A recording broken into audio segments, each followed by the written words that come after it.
The Muslims had an army of 313 soldiers, and the mushrik were standing with an army of 1,000 people. And so, Rasulullah ﷺ, he turned to the ashab, he turned to the Sahaba, should we move forward with the battle or not? And what should we do? And he asked again, and he did this a couple times. And Sa'd ibn Muadth, he got up and he said, لَعَلَّكَ تَعْنِينَ يَا رَسُولَ اللَّهِ, I think you are referring to us, Ya Rasulullah, the Ansar, Ya Rasulullah, the people of Medina. And he said, by him who sent you with the truth, if you were to cross the sea, we would do so with you. Do as you wish, Ya Rasulullah. Take from our wealth, Ya Rasulullah. Lead us, Ya Rasulullah. We have given you a promise and we will obey it. We have given you a solemn oath. We will stand by it.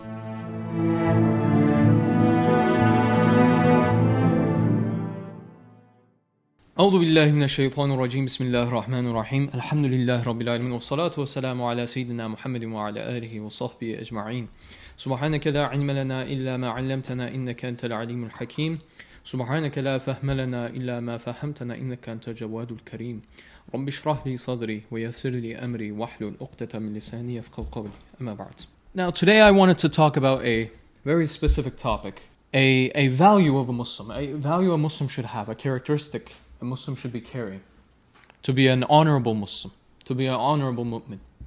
And that is the topic of wafa. Wafa. So my question to you guys, what does wafa mean? How would you characterize wafa?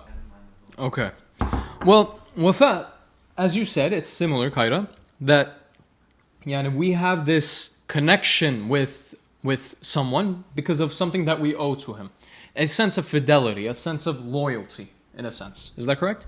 Now, the word wafa, though, in Arabic, it's a little difficult to translate. We have the same word in Turkish, we call it vefa, but it's a little challenging to translate due to the depth of the meaning. Wafa can be closely translated to loyalty and fidelity, but it's not something like that. It's far more deeper.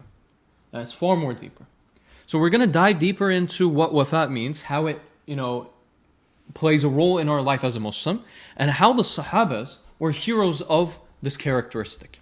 Now, wafa is this abstract concept representing a delicate, invisible thread that binds people together. And imagine this invisible, delicate, very, very weak thread that binds people together. And when it's nurtured, when this thread is nurtured, when you build upon it, it grows stronger. It becomes better. And it becomes tighter and more resilient. In fact, it grows so tight that it's unbreakable. Wafa builds this kind of relationship with people. It's an unbreakable relationship. However, the start of it is very, very thin. The thread is very thin. So for that very reason, it's very easily able to unravel and break if you forget to nurture it. So wafa is this invisible connection that we have among each other. How do we characterize wafa? How do I show my wafa to my father, for instance? How do you show your wafa to your mother? How do you show your wafa to your abis? How do you do that? You respect them, that's one way. But another way is, you see the sacrifices people go for you, the sacrifice people do for you, and you have the sense of loyalty, and you want to continue this, how should I say, this duty upon yourself. You find it as a burden upon yourself to continue this sacrifice. You want to continue giving back as they did to you. You hold true to a promise that they had. For instance, you guys work together closely with your abis. Your abis sacrificed their days and nights for you. They sacrificed their comfort for you. Just like how the Sahabas were. Right? And similarly, you see this. You see the sacrifice that's being made for you, and you think to yourself, why is the Sahabi doing this? It's so that there's a new generation of mu'mins, committed mu'mins, that could come after us, that stay true to this religion, that stay true to the Sunnah and the Quran, that take care of this amana. And your Abi is doing this. And you see this, and you take the torch, and you say, I have to be faithful and loyal to this torch that is being given to me. I have to take care of it. And so you do the same things, and maybe even better than your Abi, right? So, a famous scholar actually, he has a very nice quote in one of his writings about the concept of wafa, and I'd like to read it to you guys. In truth, it is quite difficult to speak of loyalty, of wafa, in those who lack a heartfelt and spiritual life. Speaking truthfully, being loyal to promises and oaths made, is tied to the life of the hearts. And if you don't have a heartfelt life, if you don't have a spiritual life, if your heart is dark and dead, we won't expect loyalty and wafa from you. You can't expect loyalty and wafa from some person like this. And if this person is constantly lying, is constantly breaking promises, and he's, not loyal to his friends, you could be almost sure that his heart is dead. His spiritual life is dead. There's darkness in there. And this is what he's saying. Expecting loyalty, wafa, from someone who is trapped in lies, constantly breaks their promises, and never feels the weight of their responsibilities. I'd like to underline this place. And never feels the weight of their responsibilities is just wishful thinking. And you can't expect loyalty from someone who's not responsible, who doesn't feel the burden of responsibility. Yani your abis are responsible of you. And if an abi is looking at you and he sees serious problems with your faith and with your iman, and he could carelessly push this aside, he could brush this aside, and he thinks to himself, it's his life, and he doesn't, let's say an abi doesn't wake you up for fajr, and he wakes up by himself and he thinks to himself, and it's his life, it's his choice, I don't care. That means he's not feeling the weight of the responsibility, the burden of responsibility. And there's something missing there. As an abi, I myself have to feel responsible of all the people that I'm looking after. That's what responsibility means. That's what feeling the weight of responsibility means. Expecting loyalty from such people is nothing but an expression of utter heedlessness and naivety. Now, wafa resides in the hearts of people like Abubakr radiallahu anh, who stood by their word, who stood by their promise and stood faithful to the Prophet ﷺ no matter what.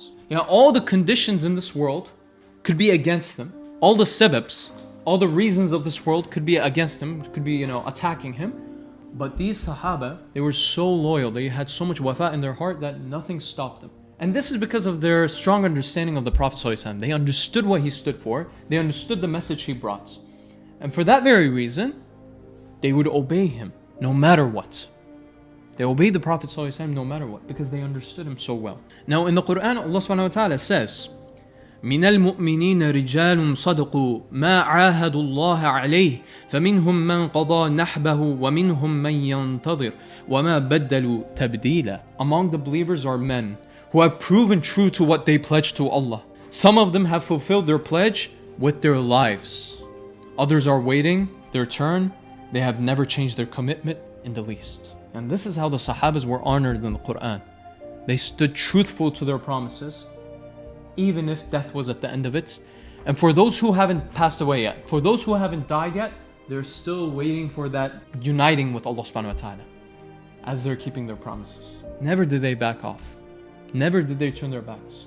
And remember Zayd bin Haritha. Remember Ja'far ibn Abu Talib. Remember Abdullah ibn Rawah. These characters in the battle of Mu'tah, the Prophet ﷺ told them that they would be shaheed, that they were going to be sacrificed. And they were going to be shaheed on the battlefield before they went to the battle. They knew about this. Not one of them stood back. Not one of them turned back. Not one of them had the slightest fear in his heart. And they moved forward. They moved forward towards their fate. And they were excited about it too. They were excited. Now, the Sahabas are a great example for us about wafa, because their sense of fidelity in their hearts, they stood their ground even during the hardest times. When the Prophet when the Prophet ﷺ and the Muslims were being persecuted, and they were being sacrificed, and they were being killed by the mushrik of that time, even during those times, not one of them turned back. Not one of them said, "Oh, this is not for me." They stood by the truth, and they stood by the Prophet ﷺ. They taught us the right way of protecting the honor of Islam. They taught us the right way of being the student of the Quran. Being the student of the Quran. Being loyal to the Quran. And being loyal to the promise you made when you said, Ashhadu an la ilaha illallah wa ashhadu anna Muhammad Rasulullah. They showed us the sense of responsibility a Muslim should have. Being a Muslim isn't just being in your house, living a normal lifestyle, going to a 9-to-5 work and praying 5 times a day and reading your Quran once in every, blue moon. This is not the life of a Muslim. This is not what the Sahabas taught us.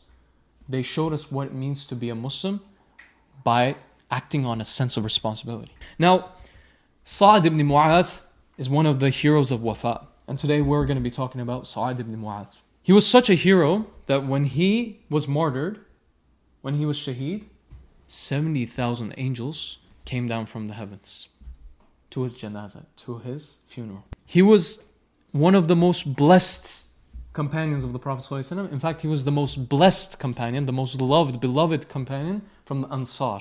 And who are the Ansar? Who are the Ansar? Yes. The ones in Medina. The word Ansar means the helpers, right? The helpers. The Muslims of Medina, he was the most beloved of the Muslims of Medina. In fact, he was so honored, boys. Look, this is very important to remember. He was referred to as the Abubakr of Medina. The Abubakr of Ansars. Subhanallah. Now, as you all know, when the Prophet ﷺ talked to a couple of the Sahabas, a couple of the people of Yathrib, when they came for Hajj, and he talked to a couple of them and they became Muslim. 6 of them became Muslim, and their leader was Asad ibn Zurara. And they went back to Medina, they went back to Yathrib, and there they taught a couple of people more about Islam, and then 12 people who embraced Islam came back a year later to the Prophet ﷺ. And this is when, right before they migrated to Medina. 12 Sahabas came to Mecca, to the Aqaba, and they met the Prophet ﷺ, and the Prophet ﷺ saw that it used to be 6 and now it's 12, and he was super happy. And all those Sahabas gave their promises, they gave their oaths. And they said, Ya Rasulullah, we will protect the honor of Islam and we protect you until death. We will protect you. And then they said, Ya Rasulullah, we don't know much about Islam, and when we try to teach people, we're not able to do much. Alhamdulillah, we have this passion in our heart, but we don't know much. Can you send us a mu'allim? Can you send us a teacher? And who was this teacher? Who was sent to Medina? The first teacher? Come on. Mus'ab. Good. Mus'ab bin Umair. Good job, Kaira. He's getting credit on the video. Kaira. Mus'ab bin Umair was the teacher that was sent. Now, subhanallah, Mus'ab bin Umair was a noble man. He was one of the richest men of Mecca. Remember? He was very young. He was around 17 years old when he was sent to Medina. He was very young. So he's around the age, some of you guys are around 17 years old. He was very young. And he was a teacher. He was sent there to teach people the Quran. Now, how many ayats do you think he had memorized, though? How much of the Quran? You're a teacher of the Quran. You're a mu'allim. Probably like all. Okay. He only knew about 7 to 8 ayats by memory. 7 to 8. Nothing else. You know what that means? I'm not exactly sure how much was revealed back then. However, there was a good portion. Because this is around, it's close to like the 13th year in Mecca. So the 13th year of prophethood. In 13 years, there's a lot of ayats that came down. But he only knows 7 to 8 of them by memory. And he didn't know much actually in terms of memory. But what did he have? The real power he had in his heart was the sincerity, the ikhlas, the passion, the commitment. He had strong faith in this. He had so much strong faith, and he was committed to this da'wah. He knew what he had to do, and he was so sincere in the heart that was enough for him. So, one of the leaders of the tribe of Aus of Medina was Asad ibn Zurara, and he was the Sahaba he was one of the first Sahabas who became Muslim from Medina, basically. Right? He was one of the 6 people that met the Prophet ﷺ. Asad ibn Zurara, he invited Mus'ab bin Umair to his house. And Asad ibn Zurara, he made his house a center of da'wah. He would invite guests, invite them over for dinner, he would invite them over for, sohbet, halaqas, whatever it is, and he would introduce them to Mus'ab bin Umair. And Mus'ab bin Umair would just have a couple words with them, and a lot of people started becoming Muslim like this. The house of Asad ibn Zurara was the house of Nur, the house of Da'wah. Just like how we go to Abila, it's very similar to the same concept. And we're applying the same concepts, alhamdulillah. Now, the rates of Muslims was growing very fast though within Medina. They were multiplying exponentially. In fact, in a very short amount of time, there were more Muslims in Medina than in Mecca. And Mus'ab bin Umair was teaching these people over and over in the house of Asad ibn Zurara. Now, Sa'd ibn Muadth was the leader of the tribe of Aus. And tribe of Aus is one of the biggest tribes in Medina. Tribe of Aus and tribe of Hazraj were the 2 tribes of Medina. And these 2 tribes were one of the leaders. They were the leaders of Medina. And Sa'd ibn Muadth was the leader of the tribe of Aus. Now, Sa'd ibn Muadth was not very happy about the fact that there was this man from Mecca, a young boy actually, who's teaching people something new, and he was causing disruption and disunity. Yeah, people were changing their religions. People were leaving back the religion of their forefathers. So Sa'd ibn Mu'adh was not very happy about this. However, Sa'd ibn Mu'adh was the cousin of Asad ibn Zurara. He was the cousin. Their mothers were sisters. And so for that very reason, he couldn't go up against his cousin, and he couldn't disrespect him and dishonor him. He didn't want to do that. This actually shows his character. He didn't want to be involved with him just because he's family. And he believes that the family ties should be close. This shows his honorable character, actually, in his fitrah, in his nature. And so he consulted one of the other leaders, one of the tribes, and his name was Usayd ibn Khudayr. Usayd ibn Khudayr was as, mad as Sa'd ibn Mu'adh was. And so Sa'd ibn Mu'adh said to Usayd, "Yeah, Usayd, I can't go to my cousin myself. I don't want to disrupt him and disrespect him like that. But you, Usayd, you're not a family member of his. You can go and you can talk to him. You could do something about it." And so Usayd ibn Khudayr, he takes his spear. He rushes to the house of Asad ibn Zurara. And as he's coming forth fiercely, with strong steps, Asad ibn Zurara sees him from a distance, and he turns to Mus'ab bin Umayr and he says, "Look at that man right there. He's the leader of his tribe. If he becomes Muslim, all the other people will become Muslim under him as well. So pay close attention to him." And Mus'ab bin Umayr says, "Bismillah." He says, "Let's see what we could do." And as he's approaching, as Usayd bin Khudayr is approaching, look at what Mus'ab bin Umayr does. He opens his hands up and says, "Ya Rabbi, increase the ikhlas, the sincerity in my heart. Increase the pureness in my heart." And Usayd bin Khudayr enters into the house, slams his spear right before the feet of Mus'ab bin Umayr. And he speaks to him. He says, "Who are you? What is this disruption you are bringing forth? Get out of Medina. Get out of Yathrib." That's what it was called back then. "Get out of Yathrib right now." He's very mad. And he's threatening Mus'ab bin Umayr. And Mus'ab bin Umayr looks at him. And look at the diplomatic approach that he has. Mus'ab bin Umayr is a very smart man. He's a very intelligent man. He knows how to speak. He knows how to speak. He knows how to speak to people's hearts. And he looks to him and he says, "Oh, the leader of his tribe." He's referring to him with honor and with respect. "The leader of your tribe. Oh, the leader of your tribe. I have a couple words to say. If you don't like them, I will do as you wish. And if you like them, it will be a win-win situation. And you'll be happy, I'll be happy. But if you don't like them, if you tell me to leave, I'll leave. Just give me a couple minutes right here so that I could share my words with you." Usayd bin Khudayr, he's a reasonable man. And he says, "Well, what can I lose, possibly?" And he listens to him. Immediately, the whole anger that Usayd bin Khudayr had vanishes. He starts to soothe and he starts to calm down. He's slowly changing into a new man. And Usayd bin Khudayr, he says, "This is not possibly a man's word. This can't be a man's word. The message you are bringing is for sure the truth. It's for sure the truth." And so Usayd bin Khudayr, he says, "What do I have to do to become Muslim?" Immediately right there. That's the effect of Mus'ab bin Umayr. And that is why, brothers, we speak to you and we say we need Mus'abs in this generation. We need Mus'abs that speak out to people's hearts. If Mus'ab bin Umayr was alive today, just with one click, he could have been online to millions of people. He could have been speaking out to millions of people. Imagine the effect that they would have. And Mus'ab bin Umayr had to travel 250 miles to Yathrib to teach people Islam. And in 1 year, the amount of change he brought to Medina, he made the whole city Muslim. He brought it, with the help of Allah subhanahu wa ta'ala. We need Mus'abs in this generation. And this should be the goal. Now, Usayd bin Khudayr, he becomes Muslim there. He says his shahada and he goes back to Sa'd ibn Mu'adh. And Sa'd ibn Mu'adh is anxiously waiting for him for some good news. And Usayd bin Khudayr, as he's approaching Sa'd, there's something different about him. There's something different about him. And so, Usayd bin Khudayr, as he's approaching Sa'd bin Mu'adh, Sa'd bin Mu'adh says, "You look a little different. Something's different about you." Guys, look. This is what Iman does to you. A Muslim changes with his stance, with his presence. A Muslim is an honorable figure with his presence. Exactly, aura. The word that's going around nowadays, the aura. Exactly, that's what a Muslim has. A Muslim stands with that infinite aura, whatever you guys talk about, okay?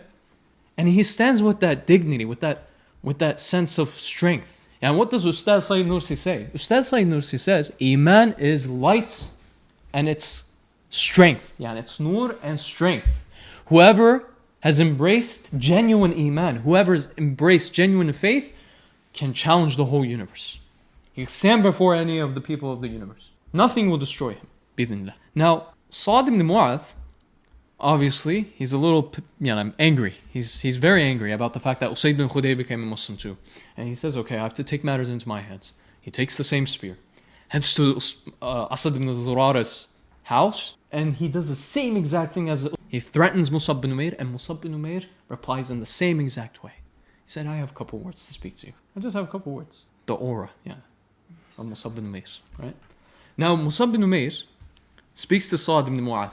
And he speaks to Sa'd ibn Mu'adh and he says, I have a couple words, and he recites those ayats. And when Sa'd ibn Mu'adh hears these ayats, he's mesmerized. His heart starts to tremble. And immediately he starts to shift into a new character, a new personality. That's what Islam does to you. It cleans you. It cleans the darknesses within you. It's a new fresh start. And it's a birth for you. And so, right then and there, he says, how do I become a Muslim? On the same day, Usayd bin Khudayr and Sa'd ibn Mu'adh. On the same day, maybe a couple hours. Immediately, Sa'd ibn Mu'adh, after he takes his ghusl and then prays 2 rakats, he heads to his people and gathers his people, the tribe of Aus. And he speaks out to them. He speaks out and says, O sons of Ashhal, how do you know me? And they reply, you are our leader, our master, and our most reliable man. Now, isn't this very similar to how the Prophet ﷺ spoke out to the people of Quraysh? He spoke out to the people of Quraysh and he said, how do you know of me? When he first was told to spread the da'wah by Allah subhanahu wa ta'ala. He says, how do you know me? What did they say? We know you as trustworthy, right? What was his nickname? What was the Prophet ﷺ's nickname? Amin, Muhammadul Amin. He speaks out to them and he says, how do you know me? And they say, you are Muhammadul Amin, the most trustworthy. So, trust the words that I'm about to speak. That's what the Prophet ﷺ did. And this is the same approach that Sa'd ibn Mu'adh is doing. And so he says, how do you know of me? And then they say what they say. And he continues to say, O people of Aus, I have accepted Islam. And I have accepted the Prophet Muhammad as the messenger of Allah. I will never abandon him or his teachings. If any of you opposes him or his teachings, I will be your enemy. I will not speak to any man or any woman until you believe in Allah and His prophets. Strong words, huh? Strong words to the tribe of Aus. And very interestingly, the love they have for Sa'd ibn Mu'adh is very interesting. Before nighttime, all the people of Aus, the whole tribe of Aus, before nighttime, becomes Muslim. Subhanallah. One man who speaks out, who affects thousands. And here we are. Not thousands, but hundreds during that time. Yes. So, 1 year later, as you guys know, Mus'ab bin Umair turns back to Mecca with 75 new Muslims. They turn back to Mecca and they meet the Prophet ﷺ in Aqaba. And there, Sa'd ibn Mu'adh is one of those 75 that are going with him. And Sa'd ibn Mu'adh is very excited because he's about to meet the most blessed person in this universe. He's about to shake the hand of the one man that he's given his oath to. And there he promises the Prophet ﷺ just like all the other Sahabas did. 75 Muslims. And that is where Mus'ab bin Umair turns to the Prophet ﷺ and says, Ya Rasulullah, the 75 that you see here, they're just the ones that you see here. There's not even one house in Medina that the word of Allah subhanahu wa ta'ala has not entered into. 10,000 people in 1 year. What are we doing today? What are we doing today? This is the mission given to us and by Allah subhanahu wa ta'ala. The Sahaba show us how to be faithful and loyal, to have wafa to our religion. What are we doing today? As you all know, shortly after the Muslims completed their hijrah to Medina, the Battle of Badr happens. Now in the Battle of Badr, the Muslims had an army of 313 soldiers, and the Mushrik were standing with an army of 1,000 people. And so, Rasulullah ﷺ, he turned to the Ashab, he turned to the Sahaba, and the Prophet ﷺ, he really loved to do istishara, he loved to do shu'ara, he loved to consult his friends and his companions. And so he turned to them and he said, should we move forward with the battle or not? And what should we do? We're only 313 people. We brought all the Muslims we have. And there are 1,000 people, far more greater than us in terms of numbers. What should we do? And so whenever the Prophet ﷺ would speak out to the Ashab, the Muhajirun, so the people who came from Mecca, they would stand up. Like for instance, Sayyidina Abubakr radiallahu anh, he would stand up and he would be like, Ya Rasulullah, just follow us, we will follow you. Show us the way and we will follow you. Whatever you say, we will do. And the Prophet ﷺ asked again. And then this time Umar radiallahu anh got up and he said, we will follow you as you wish, Ya Rasulullah. If you tell us to die here, we'll die here. And he asked again, and he did this a couple times. And Sa'd ibn Muadh, he got up and he said, لَعَلَّكَ تَعْنِينَ يَا رَسُولَ اللَّهِ. I think you are referring to us, Ya Rasulullah. The Ansar, Ya Rasulullah, the people of Medina. Because the answers were they were being given to the Prophet ﷺ by the people of Mecca, not from the people of Medina. So Sa'd ibn Muadh, he got up and he said, I think you're referring to us as the people of Medina, Ya Rasulullah. And he said, by him who sent you with the truth, if you were to cross the sea, we would do so with you. Do as you wish, Ya Rasulullah. Take from our wealth, Ya Rasulullah. Lead us, Ya Rasulullah. We have given you a promise and we will obey it. We have given you a solemn oath. We will stand by it. A complete submission to the command of Rasulullah sallallahu alaihi wasallam. Yani not a question mark in the head. Yani this is the exceptional example of wafa by Sa'd ibn Mu'adh. Said, show us the way, Ya Rasulullah. We as the people of Medina, we're following you. We gave a promise to you, and we will hold true to that promise. And so, the Battle of Uhud happens, as you guys know, and in the Battle of Uhud, Sa'd ibn Mu'adh, he was one of the Sahabas who was in that chamber, that human shield that was protecting the Prophet ﷺ from the attacks. He was one of those people who severely got injured. In fact, the Prophet Sa'd ibn Mu'adh lost his son and his brother in the Battle of Uhud. He lost both of them on the same day. And you see, they lost their brother. He lost his son. He lost his brother. And not once did he say, this was not worth it. Not once did he say, what am I here? What am I doing here? He continued on this path. He truly believed in the sacrifice that was made. He knew what this meant. And so, in the 5th year of Hijrah, the Battle of Khandaq happened. The Battle of Trenches. As you guys know, most of the Arabian Peninsula, they collected a huge army of huge numbers. And they all collected together alongside with the Quraysh, the people of Mecca, and they were like, okay, we have to destroy the Muslims once and for all. And so they were attacking Yath. And Salman ibn Farisi was one of the Sahabas of that time, and he said, Ya Rasulullah, back in Persia, in Iran, in the areas of Iran, in Persia, we have this strategy that we do. When we have a defensive warfare and there's a huge army attacking us, we dig huge trenches so that they can't pass the city. Huge trenches. And so the Prophet ﷺ takes this as a good advice, and he commands all the Sahabas, and they create this huge chamber of trenches around Medina. A good defensive warfare. During the battle, a mushrik by the name of Ibn al-Araqa was specifically trying to target Sa'd ibn Mu'adh. He had arrows from the other side of the trench, and he was specifically trying to shoot Sa'd ibn Mu'adh. And then from the other side, Sa'd ibn Mu'adh was attacking with arrows as well. At one point, Sa'd ibn Mu'adh got shot right in his arm by the arrow, and this arrow ruptured a very important vein, and he was losing a lot of blood, and the wound was pretty bad. And immediately he was taken to a tent to be taken care of. And Sa'd ibn Mu'adh was getting treatment, and while he was getting treatment, he made dua. He said, Ya Rabbi, if the war is going to be finished, elevate me to your ranks. If the war is going to be finished right now, elevate me to your ranks. No, if it's not going to be finished, if the Muslims still have a lot more work to do, Ya Rabbi, allow me to live so that I could fight them. He makes this dua. And so, once the battle was over and the Muslims had victory, there was a tribe within Medina that were not Muslim, but they were from Ahl Kitab. They were not Muslim. There was a tribe, and they had a pact with the Muslims. And this pact said that if the Muslims were attacked, that they would defend them.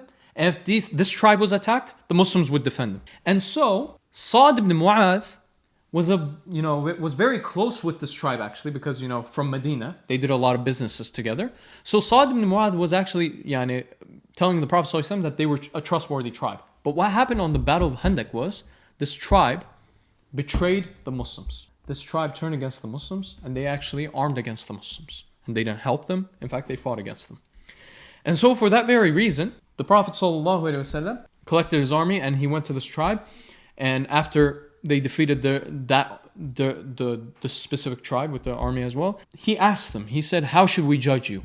And this tribe, they said, we want Sa'd ibn Mu'adh to come to judge us. This was this man, he was so honorable that even though they didn't share the same religion, they trusted Sa'd ibn Mu'adh so much. They knew how much of an honorable man that he was, that they said, we want Sa'd ibn Mu'adh to judge us.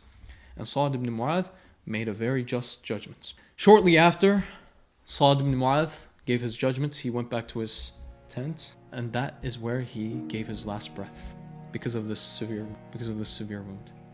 And he was martyred in Medina. When he was martyred, when he gave his last breath, Jibreel alayhi salam, he came down to Rasulullah sallallahu alayhi wasallam and said, someone from your ashab has become a shaheed today, Ya Rasulullah.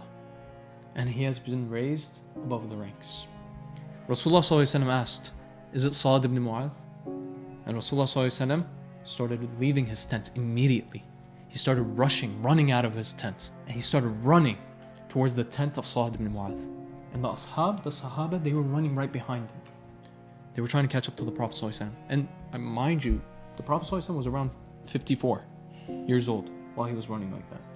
He was running towards Sa'd ibn Mu'adh's tent. And they were running right after him. And the Ashab asked when they arrived to the tent, they say, Ya Rasulullah, why were you running like this? And Rasulullah ﷺ says, I see 70,000 angels coming down to the janazah of Sa'd ibn Mu'adh. I am afraid the angels will have the honor of washing Sa'd's body before we get to him. Just like they washed the body of Hanzala in the battle of Uhud. I see 70,000 angels coming down to the janazah. And this is narrated in Bukhari. So what happened with Hanzala is a very interesting story. Hanzala radiallahu anh, he didn't have ghusl. He didn't have ghusl when he went to the battle of Uhud. And he was martyred on the battle of Uhud. And during the battle, the Prophet ﷺ said, I see Hanzala being washed by the angels on a tray in the skies. And when they went to his body, when the Ashab went to his body, it actually looked like Hanzala was completely wet. And apparently, the story behind that was, Hanzala radiallahu anh, he did not have ghusl when he attended the battle of Uhud. And when he was shaheed, because he didn't have time to take ghusl, when the Prophet ﷺ called for the army to gather, he didn't have time. And so the angels washed his body. They washed his body. They gave him and he was laying down completely wet, as if he was dipped into a pool. And Rasulullah ﷺ, he was very happy for Hanzala, but he was sad that he didn't have the honor to wash the Sahaba. And so he said, I want to be able to wash Sa'd ibn Mu'adh. And so Rasulullah ﷺ continues to say, the arsh, the throne of Allah subhanahu wa ta'ala, shook by the passing of Sa'd ibn Mu'adh. This is who Sa'd ibn Mu'adh was. The throne of Allah subhanahu wa ta'ala shook with his martyrdom. What does it mean?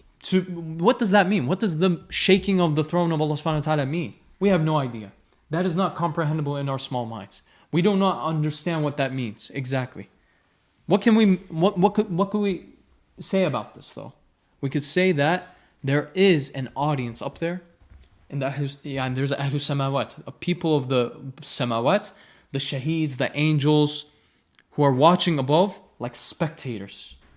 There's an audience up there who are clapping before you when you do the right deeds. And they welcome Sa'd ibn Mu'adh. And interestingly, one of the Sahabas named Sa'id al-Khudri, when he was digging the grave of Sa'd ibn Mu'adh, he smelled musk, like this very beautiful smell while he was digging the grave. And he asked Rasulullah ﷺ, he said, Ya Rasulullah, I'm smelling musk from this grave. What is this smell?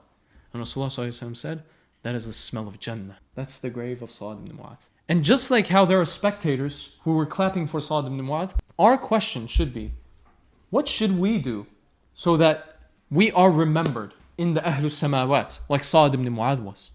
What should I do as a Muslim? What kind of wafat should I display so that I could get the same honor, the clapping, the audience appreciating me? What can I do? And the level of Sa'd ibn Mu'adh is unachievable, obviously. But how close can I get to this? Now, how do we know that there's an audience like this? Because in the Hadith al-Qudsi, Allah subhanahu wa ta'ala says to Prophet ﷺ, وَإِن ذَكَرَنِي فِي مَلَئٍ ذَكَرْتُهُ فِي مَلَئٍ خَيْرٍ مِّنْهُمْ. If someone makes mention of me in an assembly, and this is an assembly, if someone makes mention of me in an assembly, Allah subhanahu wa ta'ala is saying this, I make mention of him in an assembly better than it. And just because you guys are assembled in a halaqah, just because you guys are coming together in a halaqah, if you make mention of the Prophet of Allah subhanahu wa ta'ala, inshallah, bi'idhnillah, you are to be mentioned in a higher place.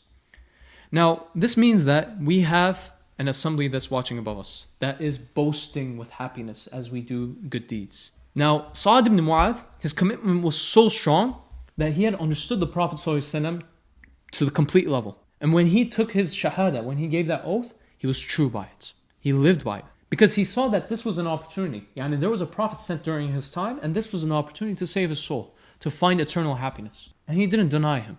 He had no questions about him. That's the commitment he had. That's the iman, that's the faith he had. Now you too, boys, you too have so many opportunities like he does. You are an ummah of the Prophet ﷺ. Not just that, you are in these gatherings. You go to your Abi's houses, your Abba's houses, whatever it is. And there are people who actually care enough for you that they sacrifice their time and energy. They give up so much so that you guys become the best versions of yourselves. You have to see this opportunity and capture it like Sa'd ibn Mu'adh did.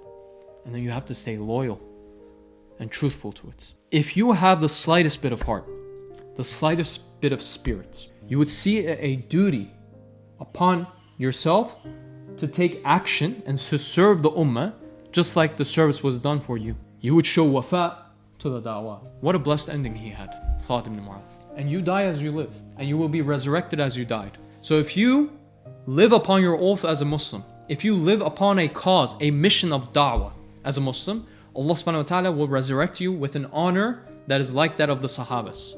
It is up to you to be loyal to the solemn oath. It is up to you. And you are to be loyal just like the Sahabas were loyal. Now it is up to you to take a duty upon yourself for the sake of the ummah. And may Allah subhanahu wa ta'ala grant us this dedication and this wafa to all of us just like He granted it to Sa'd ibn Mu'adh. Ameen walhamdulillah rabbil alameen. We have new and amazing videos coming up. Don't forget to like, Subscribe and comment. stay tuned.